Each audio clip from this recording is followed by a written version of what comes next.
So, Danny, tell me a little bit about what you do as a Ghostbuster. I look for UFOs, and I just think it's all swamp gas. Okay. Wow. Hey everybody, Dan Monroe here, Dragonbrush Arts, Art of a Dragon. Who doesn't love Halloween? It's October, it's time for Halloween. You know, I do, because you know I dress up as a pirate. Captain Wallace. Oh, there he is. Alright, Captain, alright. So, today, you'll notice my surroundings are a little bit different. So I am not in my own studio. I am in Danny Holroyd's studio. And Danny Holroyd is, if you've been driving around Kalamazoo at all, and if you see the Ghostbuster mobile, what he calls Ecto 1, and if I have that wrong, Danny, he'll correct me later. But you'll see that around town all over the place, and people always stop and gawk and take pictures and everything else. So Danny Holroyd is the head of the Kalamazoo Ghostbusters. He's also the head of the Michigan Ghostbuster Coalition with Ghostbusters in cities all over Michigan. But he's also the head of the Southern Michigan Paranormal Team. And I'm proud to be a member of that team as we go around and, you know, sit in dark rooms and listen for ghosts and wait for them to make contact with us. And, you know, they do. So, today, it's going to be a little bit different. I'm going to interview Danny Holroyd in his studio here and find out how he got into this, how he got started, and we're going to actually do a short investigation here on the show as well. So, stay tuned. I know you're going to enjoy that, and we'll get to all that right after this.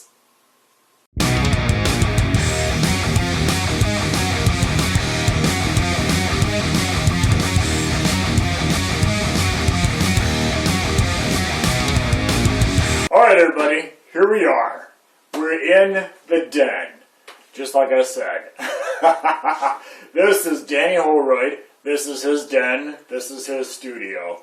And Danny Holroyd is the head Ghostbuster in Kalamazoo. When you see that car driving around, everybody sees your car, Danny. Yes. Everybody sees the car. They do.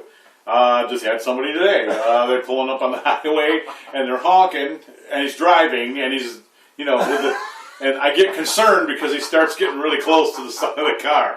So you just do the thumbs up so they can snap their photo, and then I either slow down or speed up just so there's no... But you don't do the Galaxy Quest thing. Yeah, we taking off some paint in my mirror. But people do. They acknowledge it, and we get more positivity from the vehicles. You know, I'm not the only one. Anthony in our group, Anthony Schneider, has a HHR done up, which is a little mix of like the Kenner toy version of the Ecto and then his version of like an Ecto. And those HHRs look like they're out of the 30s anyway. Right. So he's got one single light on top. But mine's the Ambassador. We call it Lightning due to the fact that I bought the car from Tom Birkenbach, who's our VP in Kalamazoo Ghostbusters and Great Lakes Ghostbuster Coalition. I know I'm jumping ahead of some things, but you know, the car is noticed, and it's, like I said, the Ambassador. I've taken that car all over Michigan, Indiana, Ohio, Illinois, and even though it's not a hearse, people, they see that Ghostbuster emblem, the lights, the rack, as beat up as the car is a little bit here and there, it gives it character, because it's a four-wheel drive vehicle. It's a Durango, and we have a lot of fun with it.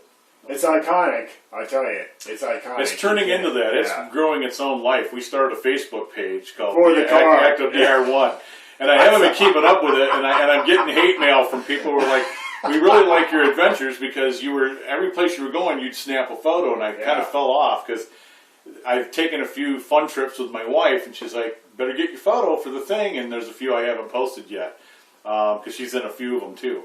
But you're right, it has grown into its own animal, and as it was in the movie, people really realized that Ecto 1 is its own character. It's a character. Even in the girls' movie, that car becomes its own character. Yeah.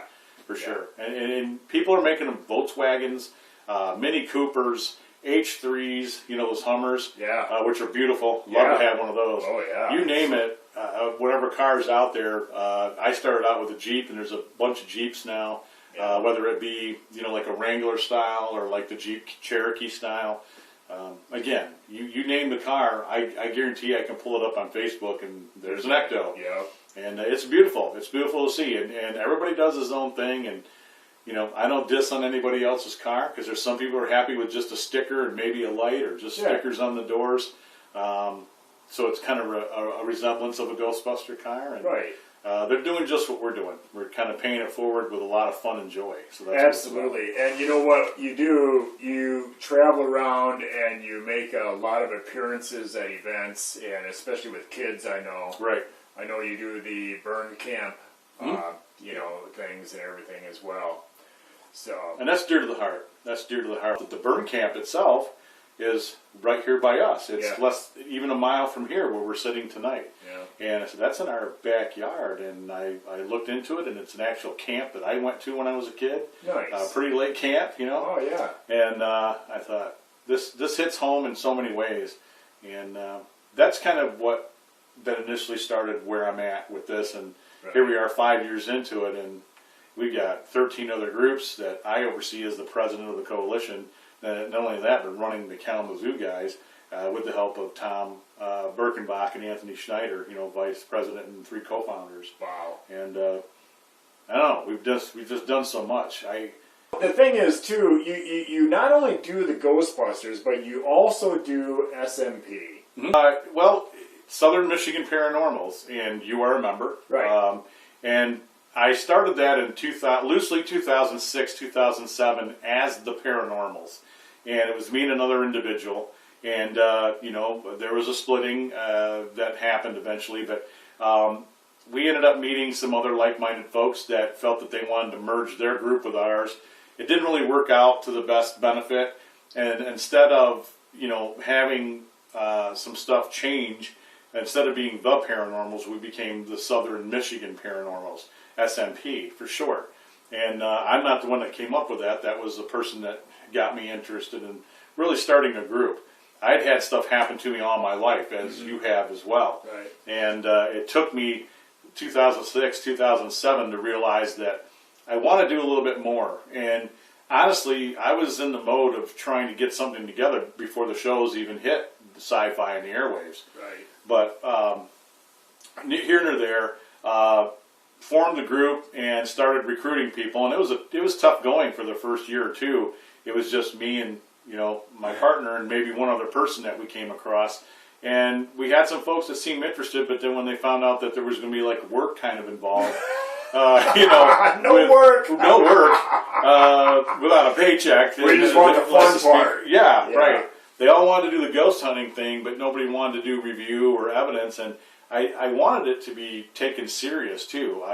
Not so serious that we didn't have fun with what we were doing on occasion, but I wanted some serious answers looked at, trying to be found, and trying to answer some questions that were difficult. And I've answered a few for myself when it comes to some spiritual feelings and some things that have happened since we started this, but it was growing pains. And so to date, we've done 279 investigations, and that's in 10 going on 11 years, actually going on 11 years. And, you know, we've taken time off on occasion. This year we didn't really do much. I mean, you know, much to our chagrin, busy scheduling. But scheduling, yeah. Unfortunately, you know, scheduling is a huge part of it. A huge part. Because many of the members, you know, maintain full-time jobs. Right.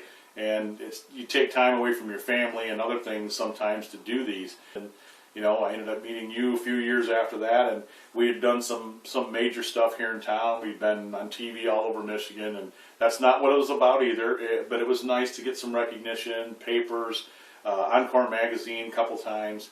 So people were aware of what we were doing and the integrity we were trying to put behind what we do with our paranormal study, which was, it's more important about the history and the research. Really it is about this historic site or place we're at, or even the private case.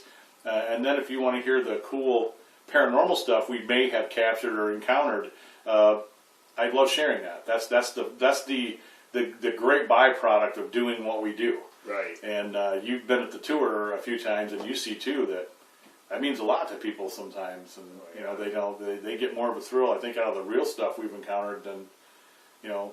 You were part of a documentary we did too. Yeah. Some stuff happened there in front of the crew. In front of the crew, and that's pretty amazing. And it's pretty cool when that happens because, you know, if anybody knows, you know, even in show business or whatever, they say you don't work with kids, you don't work with animals, right, and you don't right, work with spirits because right. they don't do what you want Nobody them does, to do. within your scripted thing, yeah. There's no box. You don't keep kids in a box. Yeah.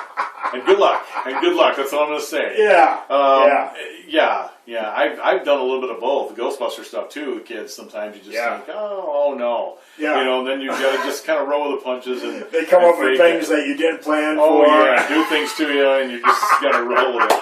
And your spirits are no different. I swear I heard somebody say something when I stepped in here. Hello? Is it okay that we're here? Let's put someplace neutral here.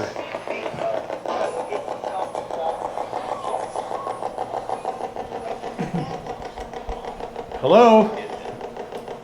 You know, what am I supposed to do with this gift when it does happen? And I think that was one of the bigger parts in understanding that I can help at times.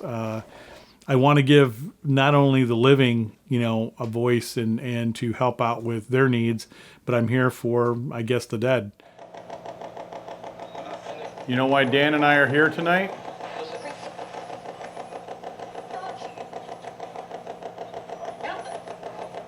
Help us?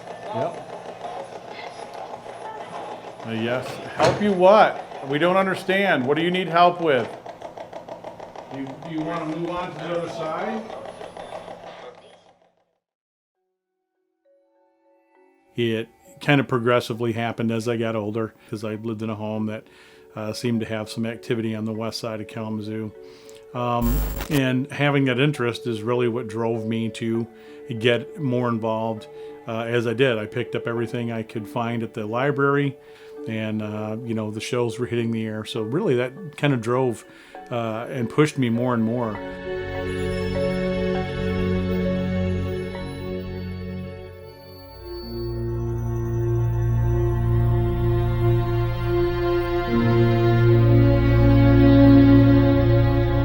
We are looking for anybody who's here who will talk to us. You know, we want to see what their state of mind is, who they are, why they're here, what types of things they're doing, what type of a person they were when they were alive, when they were here. I myself and my group, our biggest mission is to tell a story, paranormal investigating, but we're also doing historic preservation through that work. And for me, it's special, and I think to these folks too, because they still sense an energy here. I can't tell anybody for sure if it's spirit, ghost, might be just residual, which is like an energy type of signature which we place, but it's still history. What I have is just a digital recorder, and what it does is it records voice. It's very sensitive. We're also using what we call a ghost box. This is what they call a shack hack. This is a Radio Shack radio. And somebody got an idea a few years back that white noise is something that's been very tangible and very used in this field for well over 50, 60 plus years. And with that white noise, we clip a filter in this, and it scans all open frequency on the AM band or FM band. A lot of times you won't hear the answers with your ear, but when we play it back, hopefully we can hear something. Do you know why we're here? Ghost.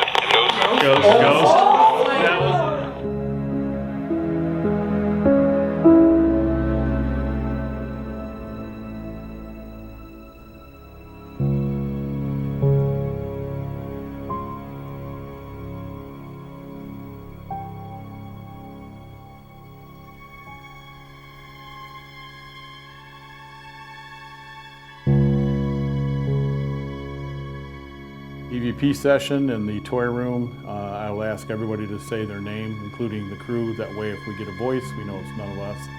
I'm Dan. Dan? Lauren, David? Elizabeth, Emily.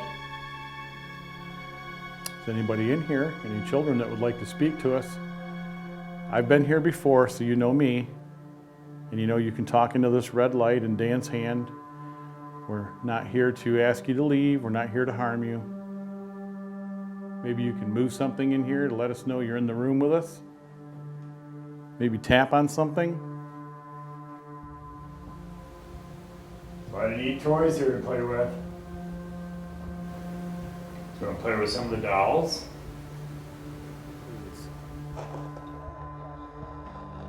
I only want to speak with the children. Are there any children here with us? I'm a grandpa and I have children. Can you say hi to me and talk to me? Hi, how are you? Do you know how many girls you see? There's a number. That is correct. Well, we're going to move on to a different room, and you can have the playroom back to yourself, okay?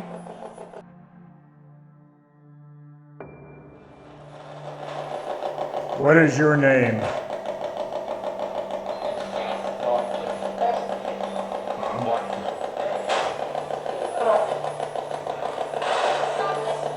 Those are great names.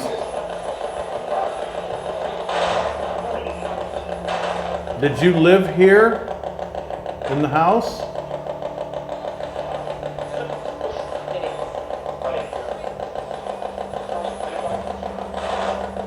Did many of you live here in the house? Are you in a happy place being here?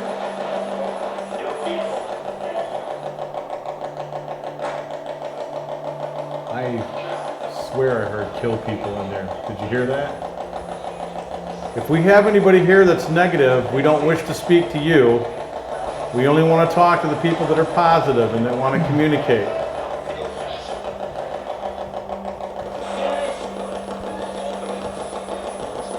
Do you want me to bring Samantha? Want me to bring Sammy back here? The Buren Poorhouse. I did have some experiences there. A lot of shadow figures. I know that there was a schoolroom that they had there. It's just a really uneasy, just all over the body feeling when you're there. I remember that constantly, and the only way that I can describe it to anybody is metallic. Just, you know. So I remember that mostly when I think about Van Buren.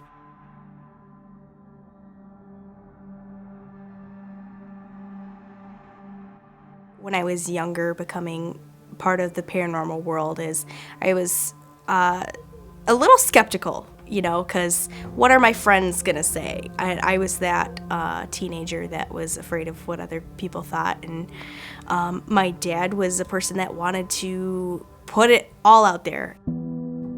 You have those in the family that giggle and laugh, and they think that, oh, hi, that's cute, Dan's doing his paranormal thing. And a couple of people in the family who are very supportive because they know the sincerity of what I do and my sincerity behind the work and integrity I'm trying to put behind my work. Those who are still here in spirit, and I think they have a voice and they have messages and they have things that they want to communicate. And if I can facilitate that through what I do, then you know, all the better. And it's helping me. It's helping me grow and to be a better person too. And that's important to me.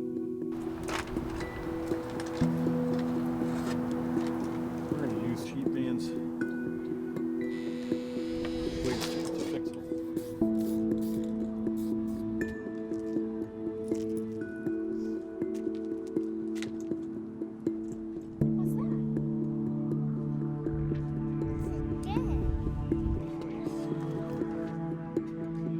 what I do with the Ghostbuster stuff is, as a fan of the original films and the new one, I kind of like the new one.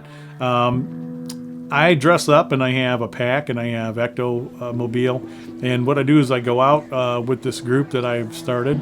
The funny thing is, it's actually opened doors in communication for many stories and people who have given me case leads, because they do come to us and say, do you guys do this for real?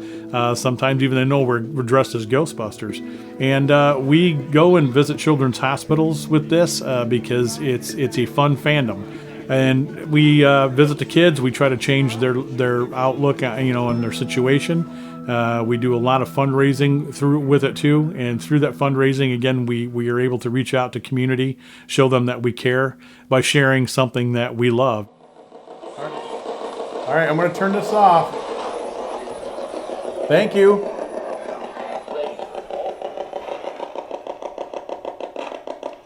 Oh, that gets a little bit. Did you hear him say thanks at the end? Possibly. Yeah, sounded like it. It gets a little hard to distinguish because it does play with your head a little bit. Possibly we got some answers, you don't know. When we've been out, and you see that these spirits have different personalities. Oh, yeah. I mean, you see some that are, very negative, and they just want to yell at you. And be mean to you. You see, we've come across some that were pranksters. Mm-hmm. We've come across some that were just having fun with us. Oh yeah. Oh, yeah. And then we've come across some that were seriously in need of help. But then we couldn't understand exactly. What we. And the communication is difficult in there. Yeah, the fun ones are they're fun. Yeah. They're fun. Because they'll tell you things or say something if you do get communication, and they're having you on. They're telling you things, and that's not that person who's talking to you. And the pranksters are even worse because they throw a little bit. I won't say negativity, but they throw a little bit of like left turns and stuff in there that you're just not quite sure what that meant or where you're supposed to go with that. Right. And we've had angry responses. It goes along with saying that same personalities exist when these people were alive. Mm-hmm. And you have people that love to just prank folks, and maybe this is what they're happy with on the other side. Right. And then you have the folks who are very nasty and not real nice. I call those the a-holes in life, and they're still a-holes on the other side, and they won't give up a house, or they're making life hell for the people in the building, or whatever may be going on. And then we've found them to over EVP or the ghost box. Right. That they've sent some nasty stuff to, like me, you. Yeah. Some of the girls seem to be easier targets. We've noticed that the females seem to be the big target sometimes. Right. And those are like probably the misogynistic, nasty guys. Yeah, those old guys from the old days or whatever. And it's personality. He's right. There's no script dealing with it. And then when you think nothing is going to happen, you have all sorts of beautiful stuff happen when we've done some investigations. And there is a bigger percentage, folks. I'm going to be very honest, and you know this too, that there's a bigger percentage. We get nothing. Yeah. And I'm okay with that. Right. That's okay. Right. It may be that if there is something there, maybe they don't want to talk to us, and because you'll still have the homeowner like, well, as soon as you left, as long as it's not hurting you. Flickering, they're snapping their fingers. Right. As long as it's not hurting you and trying to do something to you, I think that's okay. Just communicate with them, and they know now that. You see, they're aware of you and you're aware of them because they were aware of us and didn't want to communicate. Right. And it's a strange animal. You don't have to be a believer to have an incident. I don't think what I want to tell people who are not totally sold on that is that it's okay. I'm still a healthy skeptic, and we've had conversations. We both are. I mean, even though I've had many experiences in my life. And I threatened to do a show on that one day, and I probably will. But and you still maintain that healthy skepticism, though. Yep. And we've talked about that many times. You have to maintain that healthy skepticism, and say, okay, did I just see that, or is that my mind? You have to know that your mind will play tricks on you. I mean, your body will work against you sometimes. Oh yeah. All sorts of things. Yeah. But, I think a lot of times in your gut, you really know if what you're seeing is really true. Right, because there's a feeling that goes Yeah, along with there it is. too. There is. And we're designed to try to explain it away anyway. Right. I mean, those of us who are of common sense and, like it says, healthy skepticism. Right. You know, the debunkers are totally different because those people come in with that mindset that nothing is real, nothing is happening, and you'll never change that. That's okay. Right. Where I was going, with it too was, it's okay to be that way. And if you're not sold and you've had an experience, I always try to tell people, don't gyp yourself of that experience. Don't take it away from yourself. Examine it, think about it, and keep it. Right. Because 9 times out of 10, even if you feel it's a family member or something that gives you peace of mind, and you're still not quite sure that it's spiritual or ghostly, if it made you feel positive or something, keep it. Hang on to that. There we go. That's the spirit we're finding right here. How cool was that? I really hope you enjoyed that today. I mean, because, that's kind of just a real quick investigation, just a real quick rundown of kind of what Danny does and what he's in charge of and what I'm, able to help him with when I can, and we go out and do investigations. But, I took a little bit of a hiatus this summer, did some traveling around and everything else. We're getting back on track here with more new programs and more new shows and everything else. I have some exciting things coming up, and so, a lot of things that you're really going to enjoy. So, and just like every other thing, too, every other time, if you know anybody who likes to draw, especially kids, make sure to send their artwork into me here. And it can be about anything. The artwork can be, Batman, it can be, Superman, it can be yours truly. It can be Captain Wallace. He'd be liking that because he'd be an artist as well. An artist, mate. And that reminds me, too, I do have the Captain Wallace live show. It's going to be starting here on the Public Media Network very soon as well. So be looking forward to that, folks. All right, just like I always say, be good at it, and remain true to yourself always.